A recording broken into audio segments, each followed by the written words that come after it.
চাঁপাইনবাবগঞ্জের সোনা মসজিদ স্থলবন্দরকে আন্তদেশীয় যোগাযোগের ক্ষেত্রে গুরুত্বপূর্ণ উল্লেখ করে এর পরিধি বাড়াতে উদ্যোগ নেওয়ার কথা জানিয়েছেন নৌপরিবহন উপদেষ্টা এম সাখাওয়াত হোসেন। শুক্রবার দুপুরে সোনা মসজিদ স্থলবন্দরের স্থানীয় প্রশাসন, কাস্টমস ও ট্রেড ইউনিয়নের সঙ্গে মতবিনিময় শেষে সাংবাদিকদের এসব কথা বলেন তিনি। নৌ উপদেষ্টা বলেন, সোনা মসজিদ স্থলবন্দরটি ব্যবহারকারীদের দাবির প্রেক্ষিতে স্থানীয় জেলা প্রশাসককে উন্নয়ন পরিকল্পনা প্রস্তাব পাঠানোর জন্য বলা হয়েছে। বলেন, বিশ্ব ব্যাংককে দিয়ে বেশ কয়েকটি বন্দর করা হয়েছে। পরবর্তীতে যদি বিশ্ব ব্যাংকের কোনো প্রকল্প থাকে তাহলে বন্দর সম্প্রসারণের সুবিধা হবে। আমি অলরেডি বলেছি যে সমস্যা কিছু আছে, সেই সমস্যাগুলো দেখার জন্য ডিসি সাহেবকে বলেছি।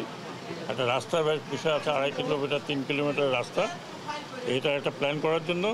আর বন্দরের যে ইয়ার্ড তৈরি করার জন্য আমরা এখন দেখছি যে এখানে জায়গা জমি আছে, কিছু খাস আছে। এটা তো অনেক ইম্পর্টেন্ট বন্দর এবং অনেক পুরনো বন্দর, তো এটার সাথে হয়তো ভবিষ্যতে লিঙ্ক আপও হতে পারে। সেই কারণে এই বন্দরটাকে আরেকটু সম্প্রসারণ করা দরকার।